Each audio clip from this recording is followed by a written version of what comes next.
Et si certains schémas qui se répètent sans cesse dans nos vies n'étaient pas vraiment les nôtres? Aujourd'hui, on va explorer une méthode fascinante qui propose de remonter à la source de tout ça, le protocole de guérison ancestrale en 28 jours.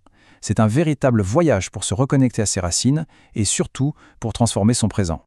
La question peut paraître un peu folle, c'est vrai. Guérir le passé de sa famille, mais c'est vraiment le cœur de la démarche.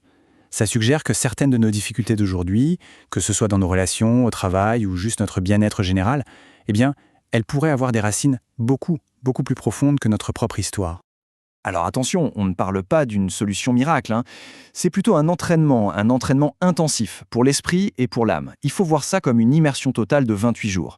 Une durée qui n'est pas choisie au hasard. Elle est là pour s'aligner sur des cycles naturels et psychologiques vraiment puissants, capables d'amorcer un changement qui soit réel et qui tienne la route. Justement, parlons-en. Pourquoi 28 jours? Ce n'est pas du tout un chiffre arbitraire. En fait, c'est la clé de voûte de tout le protocole. C'est un choix qui se base sur une convergence assez surprenante entre la nature, notre corps et notre psychologie. 28. C'est la durée, à peu de choses près, d'un cycle lunaire. C'est aussi un cycle de régénération pour nos cellules. Et puis, la psychologie le reconnaît comme le temps nécessaire pour vraiment ancrer de nouvelles habitudes. C'est un rythme quasi universel, un cycle complet de, disons, mort et renaissance. Et c'est là que ça devient vraiment passionnant. On a ces 4 piliers qui se soutiennent les uns les autres. D'abord, le protocole s'aligne sur le cycle de la Lune, cette horloge naturelle ancestrale. Ensuite, il utilise ce que la science sait sur la création d'habitudes. Il se synchronise aussi avec notre propre horloge biologique interne, ce qu'on appelle la chronobiologie. Et enfin, il puise dans le symbolisme ancien, où le chiffre 28 représente un équilibre parfait. C'est toute cette synergie qui fait sa force. Ce qui est génial avec cette méthode, c'est qu'elle ne pose pas du tout la science et la tradition. Au contraire, elle les fait dialoguer. Voyons un peu comment elle tisse ce lien entre les découvertes modernes et la sagesse de nos ancêtres pour créer une approche vraiment complète. On le voit bien ici, l'approche est un véritable mélange de connaissances. Elle s'ancre dans la biologie et la psychologie d'aujourd'hui pour comprendre comment on fonctionne. Elle utilise la chronobiologie pour agir au meilleur moment, mais surtout, elle donne une place de choix aux traditions ancestrales, parce que c'est souvent là que se cache la profondeur et le sens de notre histoire. Le moteur de toute cette démarche, c'est la psychogénéalogie. L'idée fondamentale, c'est qu'on ne naît pas comme une page blanche.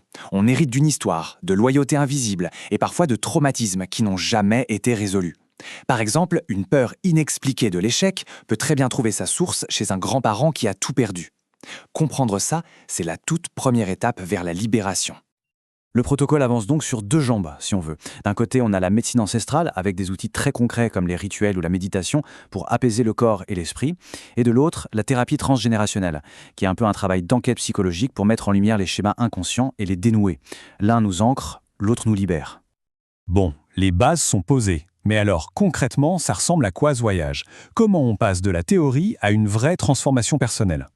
Le parcours se fait en 3 grands actes. D'abord, on joue un peu au détective. On identifie les schémas, les secrets de famille, les croyances qui se transmettent. Ensuite, c'est la phase de guérison, le cœur du processus, où l'on fait face à ces héritages pour les apaiser. Et enfin, on devient architecte. On utilise cette liberté retrouvée pour construire sa propre vie, sur des bases saines, pour soi, mais aussi pour les générations futures. Cette phrase, elle résume parfaitement l'esprit de la démarche. Le but, ce n'est pas d'effacer le passé ou de le juger. Non, c'est de le comprendre pour en tirer des leçons.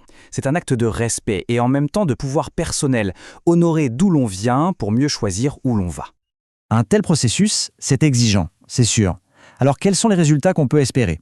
Le protocole met en avant 5 bénéfices majeurs qui peuvent littéralement changer une vie. Le premier bénéfice, et c'est peut-être le plus profond, c'est la libération émotionnelle. Imaginez, déposer des valises qu'on porte depuis toujours sans même savoir pourquoi. Se délester de tristesse, de colère ou d'angoisse qui ne nous appartiennent pas. Et enfin, respirer plus librement. Et l'effet ne s'arrête pas à nous.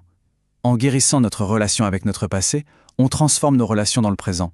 Ce travail peut désamorcer des conflits familiaux qui durent depuis des lustres et aider à tisser des liens plus vrais, basés sur la compréhension plutôt que sur la simple répétition des mêmes erreurs. Le troisième bénéfice est absolument fascinant. C'est de réaliser que nos ancêtres ne nous ont pas légué que des problèmes. Ils nous ont aussi transmis de la force, des dons, une certaine sagesse. Ce protocole vise justement à nous reconnecter à cette source de puissance intérieure. Quatrièmement, en se libérant de ces loyautés invisibles qui nous freinaient, on s'autorise enfin à faire des choix qui nous ressemblent vraiment. C'est une invitation à se réaligner avec ses propres désirs, ses propres aspirations, bref, à vivre une vie plus authentique et plus épanouie. Et enfin, le 5e bénéfice est plus subtil, il est d'ordre énergétique. Imaginez une lignée familiale comme une rivière. Si l'eau est polluée en amont, ça affecte tout le cours d'eau. Eh bien, ce travail, c'est un peu comme nettoyer la source, purifier cette énergie pour que le courant devienne plus clair, plus fluide, et qu'il favorise notre vitalité et la réalisation de nos projets. On termine donc sur cette question qui est une vraie invitation à regarder à l'intérieur de soi. Si on pouvait se libérer des poids du passé tout en se reconnectant à sa force cachée, quelle version de nous-mêmes pourrait enfin voir le jour? Le potentiel est peut-être bien plus grand qu'on ne l'imagine.